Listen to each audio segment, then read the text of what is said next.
conspiracy theorist. I wrote a book called Dr. Weird's Weird Tours, a guide to mysterious San Francisco. It was probably the first weird tour guide, and there have been a whole bunch since then to various places. Well, this was a guide to San Francisco. It took you to all the strange spots where odd historical events had occurred. You know, everything from allegedly mystical teleportation to other dimensions places to, you know, the Charlie Manson's house, Jefferson Airplane's house, where Allen Ginsberg took peyote and came up with the poem Howl, things like that. And it's actually a pretty darn good book. It's now selling on Amazon. The good copies could cost you well into the hundreds of dollars. Anyway, in that book, I treated a lot of, you know, offbeat topics, even more offbeat than the stuff I normally do on this radio show. And we're going to get into a little more offbeat stuff today. And that doesn't mean it's not true. It doesn't mean that it's not scholarly, because, well, in the second hour, we're bringing on David Jacobs. He is the director of the International Center of Abduction Research, and he's sounding the alarm that Earthlings are being kidnapped, genetically robbed, and ultimately probably replaced by some extraterrestrial or extra-dimensional species, that these UFO abductions that you hear about are not just folklore. It's really true.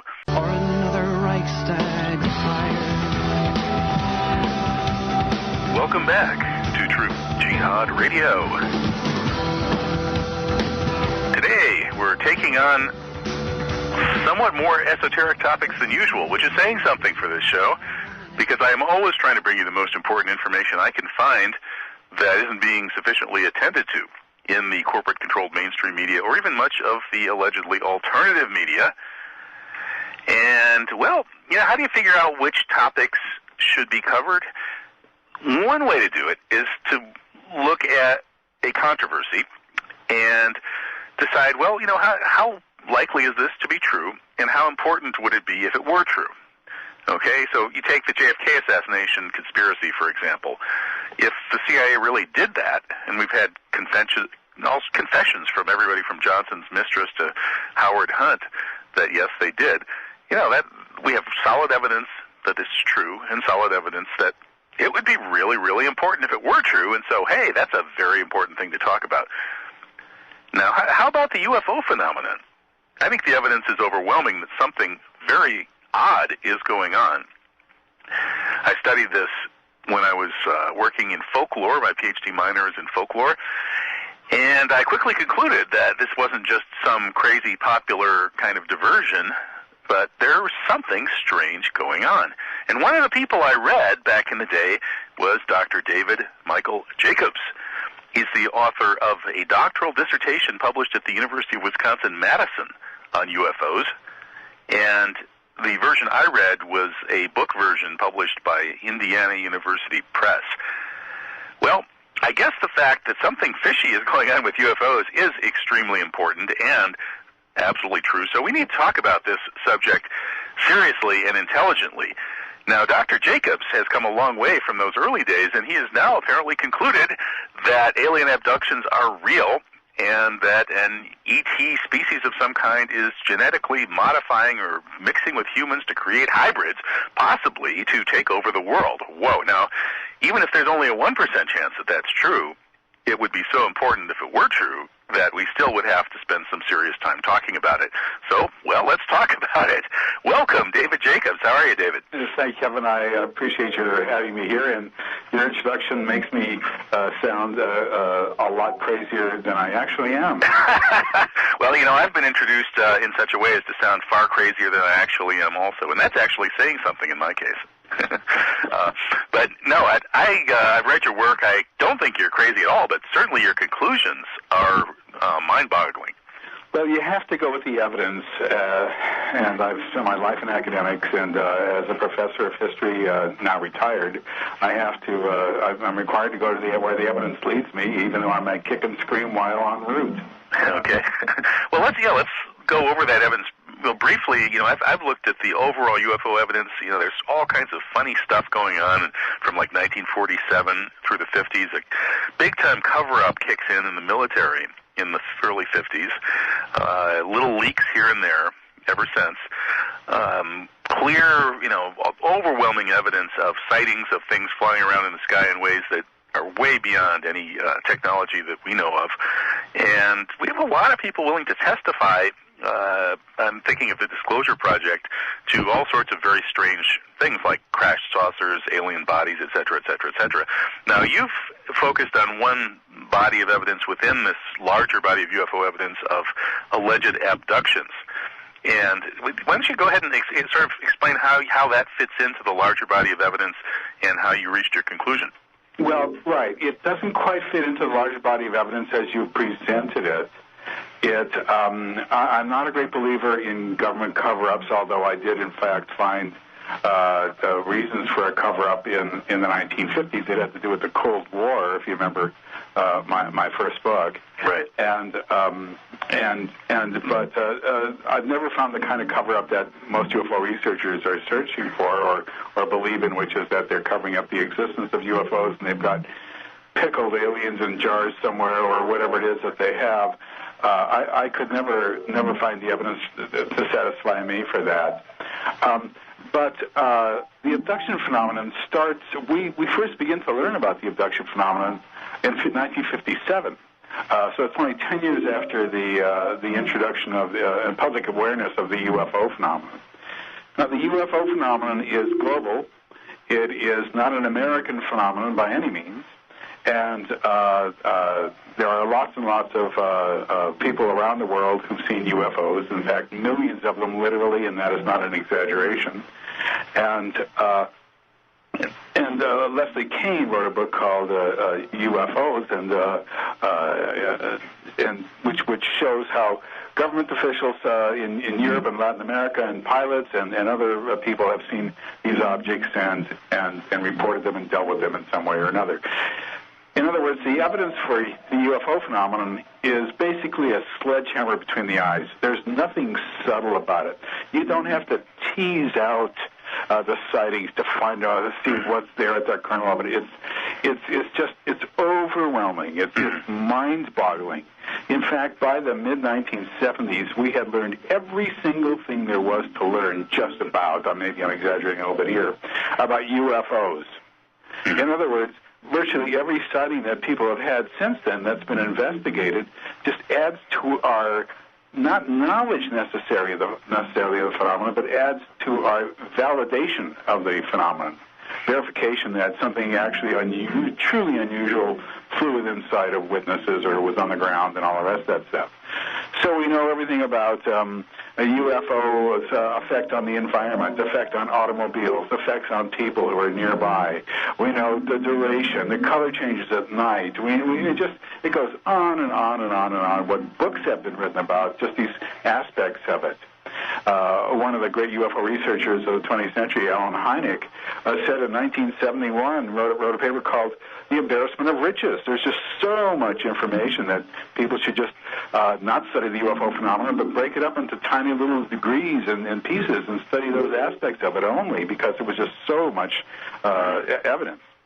Well, in the middle of all this, in 1957, there was an abduction case in Brazil, which was by an illiterate Brazilian farmer, son of a farmer who was plowing his fields at night because it was cooler.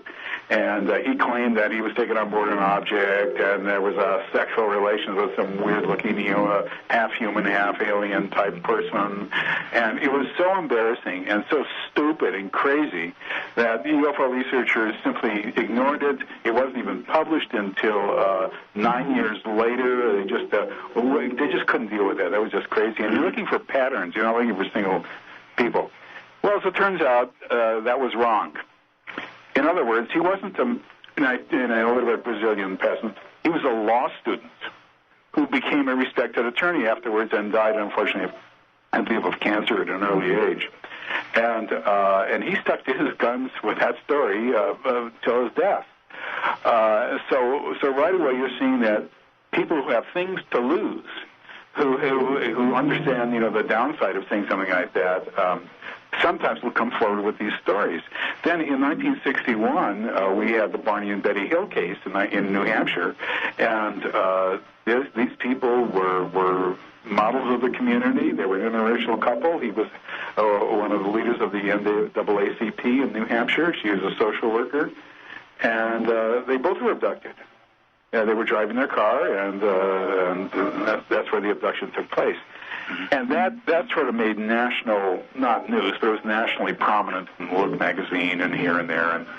And after that, we began to get a sort of a slow but steady stream of abduction reports as it emboldened people. And most UFO researchers refused to look at them, refused to deal with them. Eventually, by the 1980s, late 70s, and early 80s, the abduction phenomenon began to be so big that it just forced researchers to deal with it. And when we began to look at it, most people thought, well, if there are beings inside these UFOs, the question is, why are they here and what do they want? You know. Now, well, and because the behavior doesn't seem to follow the sort of rational methodology that we would expect from a higher intelligent species. Well, the question is, what do you mean by that we would expect? I mean, if this is we're dealing here. If you come into my strange world with aliens, and they. But yet, the oddity is that it was completely incomprehensible for years and years and years, and all we could do was follow the Barney and Betty Hill model, which was an adult onset single event where people are in the wrong place at the wrong time, a kind of there's one, get them kind of situation. You know what I mean? And they took them on board. They threw them on a table, put them on a table. They did reproductive procedures on both of them, and it looked like they were interested in reproduction. Who knows? They did an examination. And they let them go. And they forgot about the phenomenon.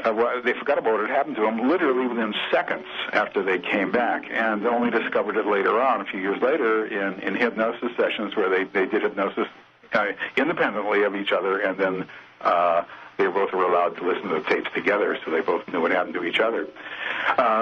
Ever since then, the reproductive aspect of it was sort of placed in the background, and the examination aspect of it became the important part, because that seemed to go along with what we would expect another species would do with us, which would be to pick us up and find out what makes us tick, and then pull one of our legs off and see what's inside, or whatever. And so that's the model that dominated the newfound abduction researchers back in the 1980s. And that's a model that I began to follow when I got interested in it in 82. And when I wrote my first book on the subject in 1992 called Secret Life, that's a model I followed. The evidence did not hold for that model. I had to abandon it. It just wasn't there. No matter how much I wanted it to be there, the evidence just wasn't there. What it turned out to be, in my estimation, is a program with a beginning, a middle, and an end. And it was goal-directed, and it was secret. Those things held up all the way to the present day. Now the question is, who gets abducted, if I may put a question in your mouth? Yes, I'm curious. Right, well, it's anybody and everybody. They all have one thing in common and one thing only. Their mother or their father or both were abductees beforehand. It makes you wonder how far back that goes. Well, actually, we can sort of measure how far back that goes because we know the number of abductees there are in the society in general through a major poll that we did in 1991 with 6,000 people randomly selected across the country. And we think it goes back to probably the 1880s or 1890s when it started. It doesn't go back after that because, well, there's a lot of reasons, but that's a very good, reliable guess. And but what we found is that it's, once again, this is not American. It goes around the world, although I can't tell you every country because I don't know what's happening in Myanmar, or something like that. But it goes around the world, and everybody has the same experiences. whether they have PhDs or MDs or whether they're whatever religion they are, it doesn't matter. Whatever their economic status is, doesn't matter. Their geographic location doesn't matter. Nothing matters. They all say the same thing. And there's never been anything quite like that before, other than ghosts. People see ghosts, you know. But with ghosts, we know about as much about ghosts as we did in the 1880s, actually, when the British Psychical Society was founded to study them, and fairies and other angels and that sort of thing. And we don't know who goes a haunting and who doesn't. We don't know why all people who die aren't ghosts. We don't know any of that. We don't know what they do in their downtime. You know, we don't know what happens during the daytime. And we don't know. We have zero knowledge of it. Well, close to zero knowledge of that. Yeah. With the abduction phenomenon, we have an enormous amount of depth. It's just astounding how much we know about the abduction phenomenon now, and if this were psychological, we wouldn't have that. It'd be all over the place. And somebody comes from Pakistan and begins to talk about their abduction experiences, it's going to be different than somebody who was born in Manhattan, it seems to me. But that's not the case. That is not the case. It's all the same. So it happens to anybody and everybody, and it starts in infancy and goes into old age. And it happens with relatively great frequency. It is not an adult-onset single event. It happens over and over. By relatively great, how often do you mean? Well, depending on the situation, the lowest amount that I have ever heard of, and this is an incorrect amount, it's a wrong amount, is 11 events in 9 months. That's wrong. Because that's wrong on the low end? Yeah, that's the lowest ever. Wow. That's because the person doesn't remember all the rest. Wow. So, I mean, how do these people ever get a good night's sleep? This is an extremely important problem. Now, having said that, it doesn't happen when they're asleep often.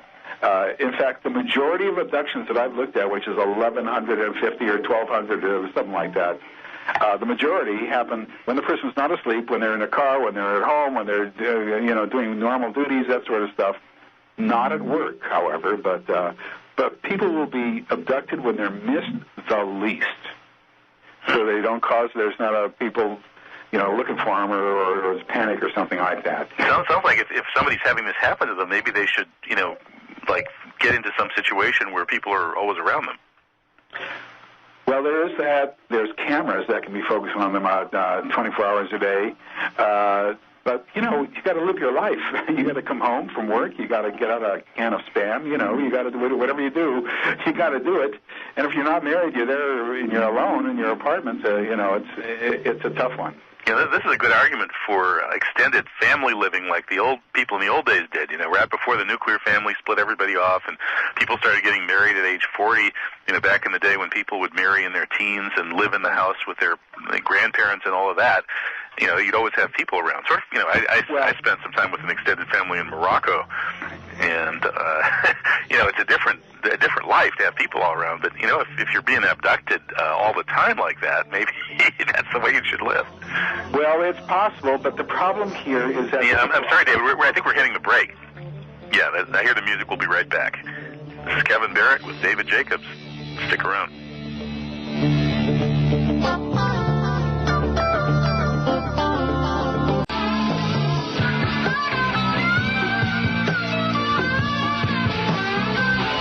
Welcome back. This is Truth Jihad Radio. I'm your host, Kevin Barrett, on the web at truthjihad.com. I'm talking today with Dr. David Jacobs. I didn't really introduce him properly, so let's mention that David Jacobs is a professor of history at Temple University. He specializes in 20th century American history and culture. He's a former director of the American Studies program. And I think he's considered, well, from the folks I've talked to at least, the leading American academician looking at the UFO phenomenon, which makes it all the more disturbing that what he's discovered is, so frightening that there are people, a lot of people, being regularly abducted. And we were just talking about the evidence for that. Well, David, you were saying that basically it just happens a lot more than anybody ever used to realize. And maybe we should bring up what exactly is the evidence for this, because most people, of course, would shake their head and say, my goodness, if it's happening that much, obviously it would have to be caught on camera, and there would be lots of witnesses, and so on and so forth. Right. Well, first of all, the evidence it's actually, I know what I was going to say. I was going to answer the question about people around the person who's being abducted. Right. Well, people have families, and if it happens at night, their family is there, and maybe kids and a husband, and kids down the hall, husband next to them, or wife next to them, whatever. And those people continue to sleep. They don't wake up, and sometimes the spouse who is being abducted will try to wake them up, and they don't wake up. They are, we just call it switched off or turned off. And this is, and people usually don't even try to wake up their spouses. They're in control immediately, even before the abduction begins. They, if they weren't, they would just have a .357 Magnum under their pillow, and if somebody came into the room, they just blow their little heads off. And so that can't be allowed. That's not going to happen. So these people are controlled, and everybody, that is without exception, everybody says that. Now, David, this is definitely something that's completely different from garden variety sleep paralysis and the so-called old hag phenomenon, where people talked about being paralyzed in their sleep and being taken off by an old hag. Yeah. Because we don't know exactly what the old hag does. We don't know anything about the old hag, and we don't know whether that actually happens to people or whether not. Although a guy named David Hufford wrote about this. Yeah. Whether or not it really happens, or it's just with their dreams. He tends to think that I thought it was the experiential. I'm not sure. But the fact is, though, that we have tried to get this on camera. And what you do is since they're here, there, and everywhere, you point the camera in their bedroom at their bed, because we know they're going to be in one place for at least 6 hours every night or whatever it is. And that's when a lot of abductions take place, although let me reiterate that the majority of abductions that I have looked at do not take place when a person is sleeping, which automatically negates sleep paralysis, which is sort of one of the... Right. It's a current explanation, but people who do these kinds of explanations don't know anything about the phenomenon, basically. And they also don't know anything about the history of it, and they don't know that this has been recycled, like a 15-year cycle of arguments. Right. Anyway, the point is, though, that people are abducted at night, so we put a camera there, and then what we see on the camera is them getting up and turning it off, followed by an abduction. Really? Or them getting up and walking out of the room, followed by an abduction at, let's just say, 4 a.m, or something like that. And I have several tapes that show this kind of thing, and we know that this happens. And then we've done sessions on it, and they just knew that they had to get out of bed and turn it off, followed by an abduction, and that's that. Or saying to themselves, nothing is going to happen tonight, I just won't turn it on, followed by an abduction. And that we've run across over and over and over again. And we've run across people who did get things on tape, and then in the morning they have an absolutely irresistible urge to erase the tape, which they do. I had one person who erased the tape and then pounded it with a hammer afterwards, and then she felt better. Well, that sounds like what they did to those 9/11 tapes of the air traffic controllers that were smashed into little bitty pieces and put in different trash containers. Perhaps so. Oh, boy. This sounds really wild. I mean, it sounds like, if what we're talking about is a genuine phenomenon of actual, alien entities kidnapping people and doing these reproductive things, it sounds like they would have technology, including mind control technology, that would make it pretty hard to defend against them. Now you are talking about advanced technology. Now you're talking about advanced physics, and because when people are abducted, they will say things like, "Everything is telepathic. I'm listening to everything. Everything is telepathic on board." Well, that's interesting, but if this were coming out of people's brains for whatever reason, if they were originating in their minds, you would assume that some people would say, "Oh no, they talk to me with their mouths, I can hear through my ears, and their accents are really weird." we'd have that. We would have that because it's being invented by people. And the answer is we don't have that, and we virtually never had that. It's always telepathic, which makes no sense if you grew up and you spent your first 9 years in a closet. You'd expect that some people would have different kind of weird tales to tell, and but they're all the same. And telepathy is one. Another one is, how do you get out of your room and into the object?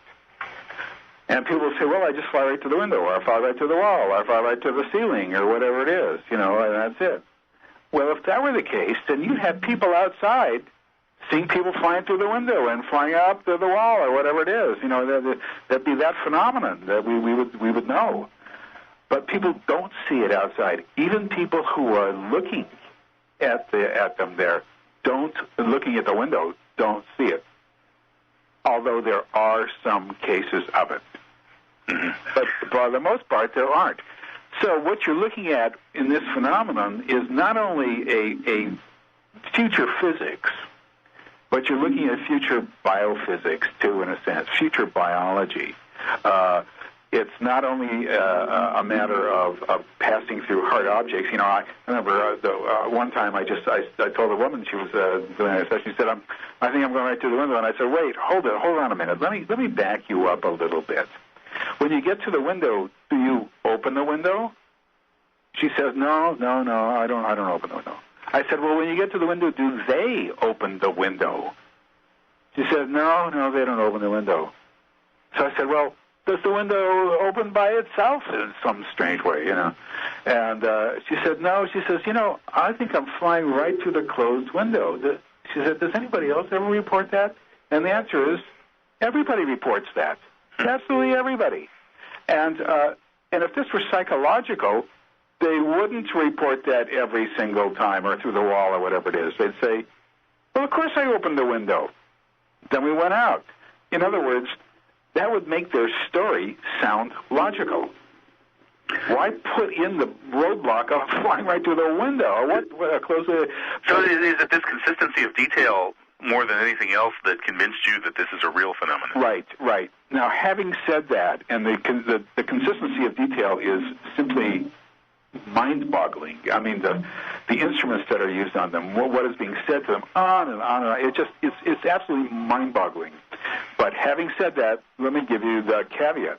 What this is human memory, and which is faulty. I can absolutely attest to that in my old age. Incidentally, I'm retired from Temple as of this last summer, Temple University. Okay, congratulations. Oh, thanks. But 37 years of teaching, I think I had enough. But where was I? Now you know where you're talking about memory. Yeah. It's human memory with its flaws that is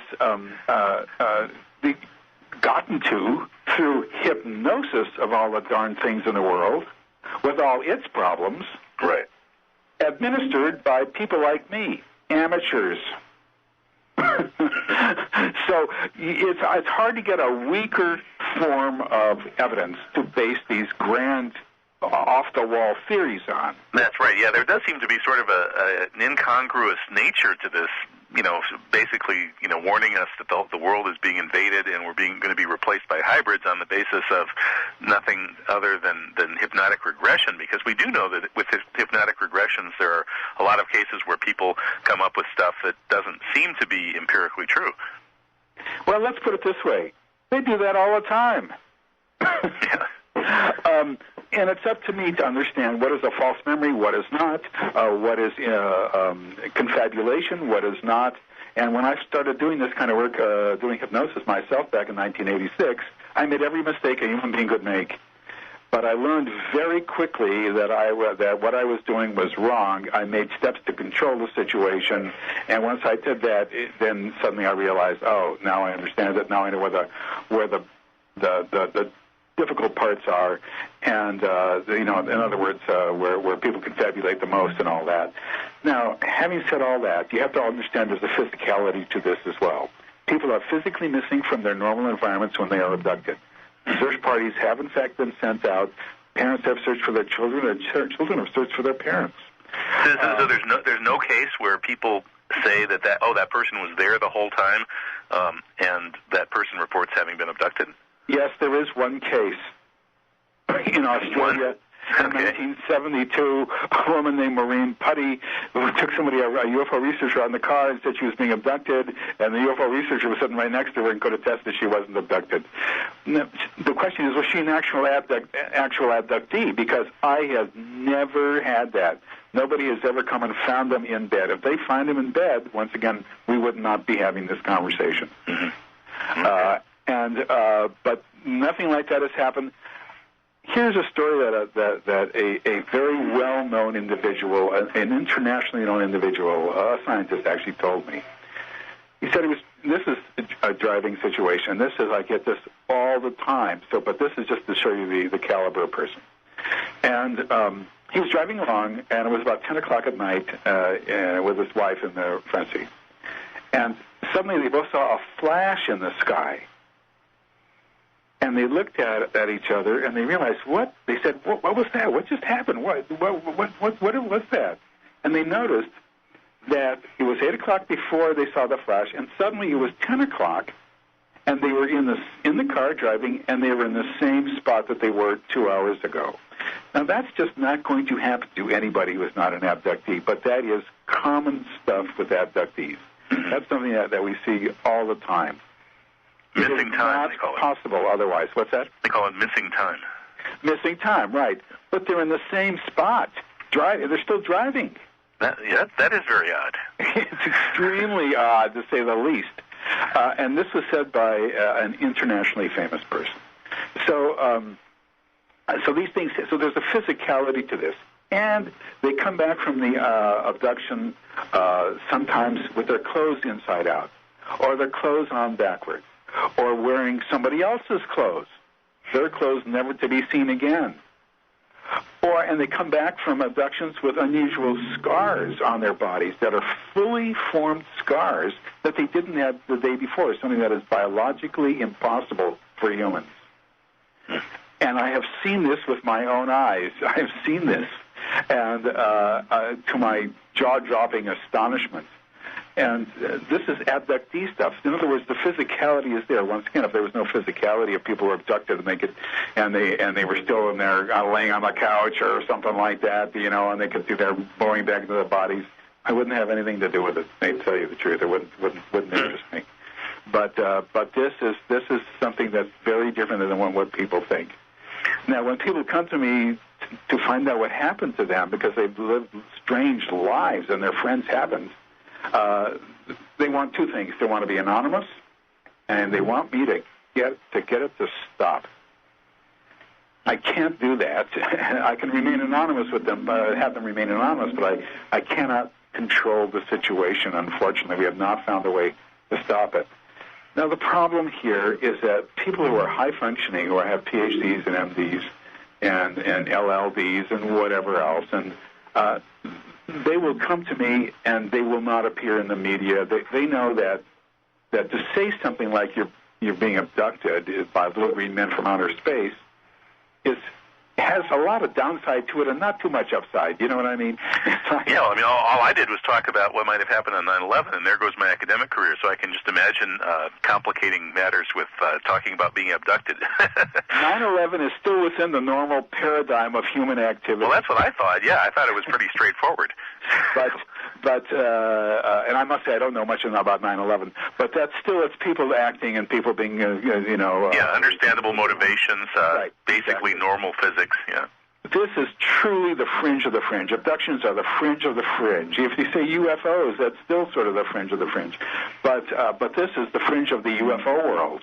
Right, and especially when you throw in all of this, reproductive organ stuff, it starts getting kind of prurient, and people start shaking their heads and rolling their eyeballs. As early as 1972, the researcher named Marjorie Fish, who lives in Ohio, said that they seem to be interested more in the reproductive aspects of us. And we'll talk about that and what you think the ultimate aims of this might be when we come back. I'm Kevin Barrett talking with Dr. David Jacobs, recently retired from his job teaching history at Temple University.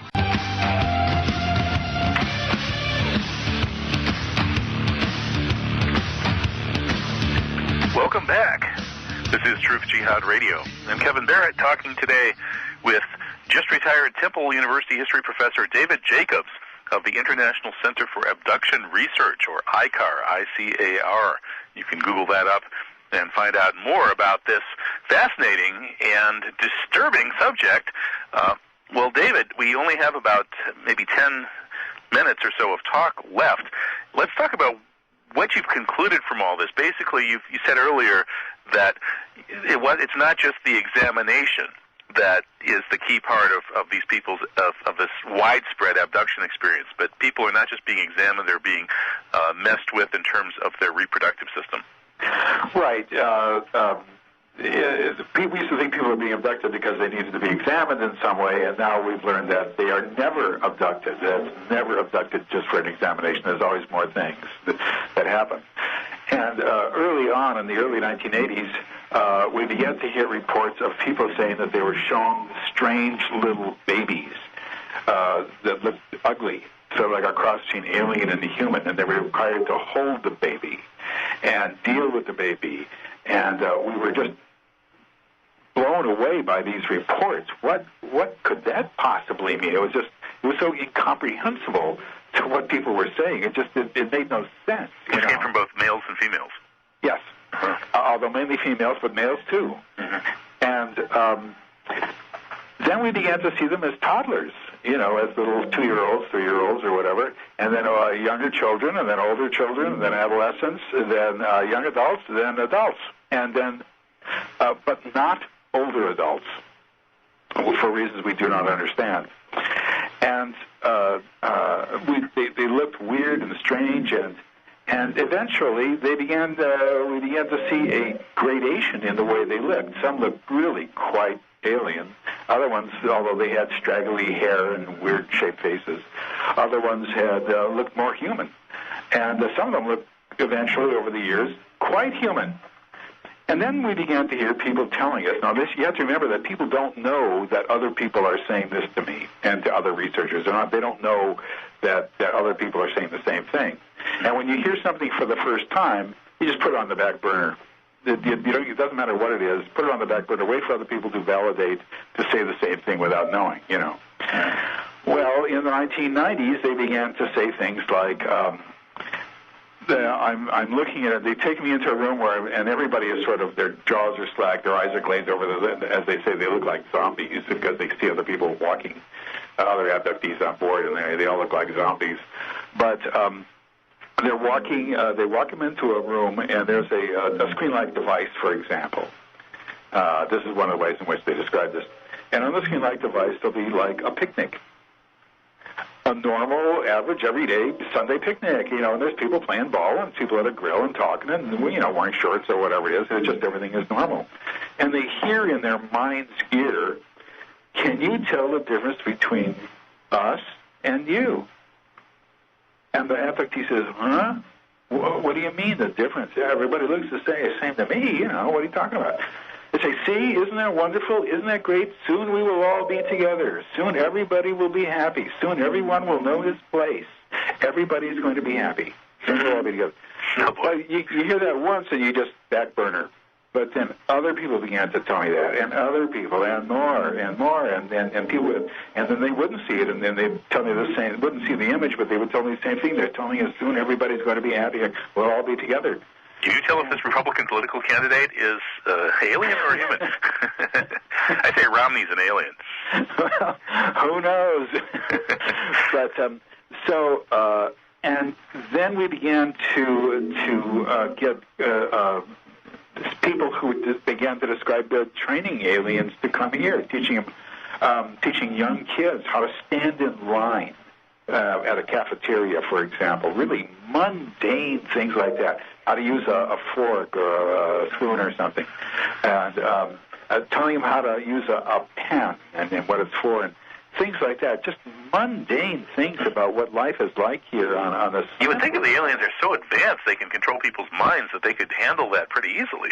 Well, this is your guess is as good as mine. You'd think so, but what you're dealing with hybrids is they're hatched, so to speak. They're not exactly born. They're taken out of fetuses are implanted and fetuses are extracted. Is what it boils down to. We began to hear this early on, and all women will describe this. Even if they've had a hysterectomy, they still describe things like that. I won't go into that right now. But the point is, though, is that they grow up on board these objects, and they have no knowledge, no matter how much people teach them things. The amount of things that they need to learn, that babies and young children learn just by observing, is enormous. It's huge. And so we have now a whole core of people who are training these hybrids who look somewhat pretty human. And this is what they do while they're being abducted? This is what they do when they're being abducted. That's their main... They train hybrids. Wow. Yeah. Now, not everybody, but enough where you can see where it's happening. And so, in my opinion, what they're saying, soon we'll all be together, I don't want to hear that. That scares me. I'm not interested in that. And I used to tell me everything, don't tell me anything bad in hypnosis. I don't want to hear anything bad. And I would command them not to tell me anything bad. And then I do hypnosis, and people couldn't care less what I say or think. All they know is what happened to them, and they tell me the same thing over and over again. Or I'd say, it's a dream. This is just a dream, and I'll commend them. This is a dream. And then I do hypnosis, and once again, what I said has no meaning on what they remember, Wow. So now, the women, or let's say the women talk about having an alien fetus implanted in them. Yeah. Does this correspond with real life, with their actual pregnancies and their actual children? Actual pregnancies. This is, they think they're pregnant, they go, they take a home pregnancy test, and they chose positive. Wow. But it makes no sense to them because let's just say they haven't had any sex since 1978. So they think, well, it must be just me. Something's wrong with my gland. Something's wrong with my hormones, whatever.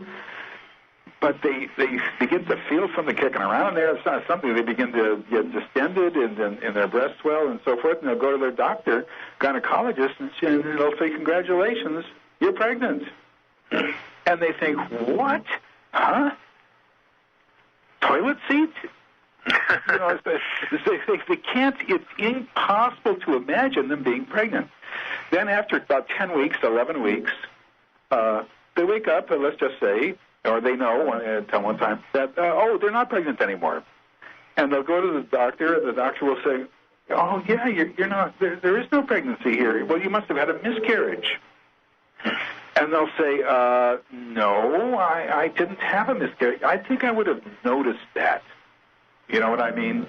There's blood, there's fetus matter. Have you actually talked to the doctors in these scenarios? Oh, I've talked to some doctors, yes. But sometimes most of the time I talk to the people, and I have some records of people, too, who managed to send me their records. Mm-hmm. That's but the very, point very odd. Is that the doctor will say, the doctor contradicts them and says, "Well, it must have happened while you were on the toilet," and we get this all the time. And the answer is, for them is, well, I think I would have noticed them too, because I kind of glance down there, every time. I think I would have noticed blood. And it's crazy to make that diagnosis. And what happens is that it's been taken out, and then they're placed in these sort of what people describe as little tanks, clear tanks, where they gestate in there. And these are in what I call an incubatorium. It's a room, an incubator room, essentially, filled with maybe 50 to 100 of these tanks. This sounds like the Matrix. Yeah, it's got, well, if you take a look at any part of the abduction or of a scenario, you can find something that will be similar to it in popular culture somewhere. Right. There's always some similarity. But you got to be careful with similarities. They're not necessarily equalities, and there's not necessarily a causative aspect to it here. In other words, it's not a cause and effect relationship because they saw the Matrix. They're starting to say this. Right. This was said This was starting in 1957. Right. Wow. So we only have 2 minutes here. What you've concluded from this is that there's basically these hybrids are being introduced among us, and you've even concluded that they're probably walking around. Well, I used to love that question because when I answered that question, it made me seem sane. I used to say, absolutely not. There's no evidence for that whatsoever. Now I have to say, well, maybe. But the question is, why is this happening? And we do not know the answer to that. We do not know why. And it might be some part of geopolitical business that we don't... Yeah, I mean, you'd think there'd be a national security interest in this. This is craziness. This is the fringe of the fringe. What I'm saying is... But the national security people are pretty fringy already. I mean,